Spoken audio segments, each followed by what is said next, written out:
What's up, motherfuckers and milfs? I did it. I installed my new hybrid cell that I made. There's a hybrid cell right there. Now it could be I needed to make a new cell, you know what I'm saying? I just wanted to make sure I could get this to work.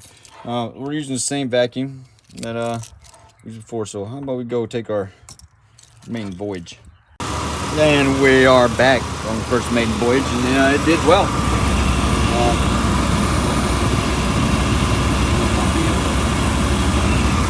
Need to make new cells with new canisters. They're working fine. The vacuum line pulling on is very fine. You can tell it's got tension. And this actually seems like this is actually running a little bit smoother than my last ones. Can't really see the bubbling in there. If I take this off, it removes the vacuum from it, but it's only like a partial vacuum.